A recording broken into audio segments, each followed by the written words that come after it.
Hello everyone, this is Dr. Shamim. I am breast cancer specialist, proctologist and general surgeon working at Mavin Medical Center, Banjara Hills. ఇంకా చాలా మంది నాకు అడుగుతుంటారు, బ్రెస్ట్లో lumps ఉన్నాయనుకోండి during feeding, అది benign lump అయినా కానీ ఫైబ్రోడినోమాస్ కానీ గెలాక్టోసిల్ కానీ సింపుల్ ఇన్ఫెక్షన్ అయినా కానీ బ్రెస్ట్ ఫీడింగ్ కంటిన్యూ చేయొచ్చా ఆపేయాలి.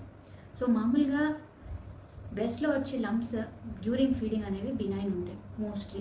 ఒకవేళ బినైన్ లంప్స్ ఉన్నాయనుకోండి, లైక్ ఫైబ్రోడినోమాస్ అయినా పాల్గడ్డలైనా అలా సిస్ అయినా అలా ఉన్నప్పుడు ఫీడింగ్ ఆపడం అనేది కరెక్ట్ కాదు. ఫీడింగ్ అనేది కంటిన్యూ చేయొచ్చు, రెండు వైపులను ఫీడింగ్ కంటిన్యూ చేయొచ్చు.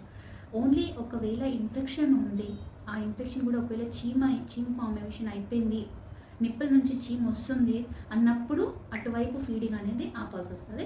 ఇంకో వైపు నుంచి ఫీడింగ్ కంటిన్యూ చేయొచ్చు. సో ఎఫెక్టెడ్ ఏరియా ఒకవేళ చీమ్ వస్తుంది, చీమ్ గడ్డ ఉంది, చీమ్ వస్తుంది అన్నప్పుడు అటువైపు ఉన్న మిల్క్ అనేది తీసి పడేయాలి, నార్మల్ సైడ్ నుంచి కంటిన్యూ చేయాలి ఫీడింగ్. అండ్ అలాంటి చీమ్ కలెక్షన్ ఉన్నప్పుడు కంపల్సరీ డ్రైనేజ్ అనేది యాజ్ ఎర్లీ యాజ్ పాసిబుల్ చేయాల్సి వస్తుంది, లేదంటే అది బ్రెస్ట్ మొత్తం పాడు చేసేస్తుంది.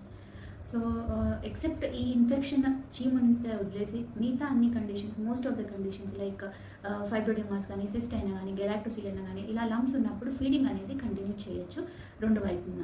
నేను ఒకవేళ క్యాన్సర్ వచ్చిందనుకోండి డ్యూరింగ్ ఫీడింగ్ అంటే మామూలుగా ప్రెగ్నెన్సీ రిలేటెడ్ అయినా, పోస్ట్ ప్రెగ్నెన్సీ అయినా, డ్యూరింగ్ ఫీడింగ్ అయినా, with in 1 year after pregnancy అయినా ఒకవేళ క్యాన్సర్ వస్తుంది బ్రెస్ట్లో అంటే అది ప్రెగ్నెన్సీ రిలేటెడ్ బ్రెస్ట్ క్యాన్సర్ అంటాం.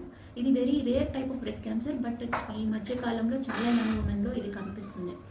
ఇలా ఎప్పుడైనా క్యాన్సర్ గడ్డ ఏమైనా ఉంటే during feeding, so obviously first priority అనేది క్యాన్సర్ ట్రీట్మెంట్కి ఇస్తాము. సో ఫీడింగ్ అనేది టెంపరీగా స్టాప్ చేయాల్సి వస్తుంది. సో పోస్ట్ క్యాన్సర్ ట్రీట్మెంట్ అంటే after chemotherapy, surgery and radiation ఒక ఫ్యూచర్ చిల్డ్రన్ ఎప్పుడైతే అవుతారో అప్పుడు మళ్ళీ ఫీడింగ్ అనేది అటువైపున కూడా ఇవ్వచ్చు. ఎక్కడివైపు అయితే క్యాన్సర్ గడ్డ అయిందో అక్కడ ఎక్కడైతే బ్రెస్ట్ కన్జర్వేటివ్ సర్జరీస్ అవుతాయో అంటే మొత్తం బ్రెస్ట్ తీయకుండా పార్ట్ ఆఫ్ ద లంప్ అంటే ఎక్కడైతే క్యాన్సర్ గడ్డ ఉందో అదే తీస్తారో, మిగతా బ్రెస్ట్ ప్రిజర్వ్ ఉంటుందో అలా అయిన తర్వాత ఫ్యూచర్ ఒకవేళ ప్రెగ్నెన్సీ అయితే నెక్స్ట్ చైల్డ్కి రెండు వైపున కూడా మిల్క్ అనేది ఇవ్వచ్చు. I hope it was helpful. Thank you.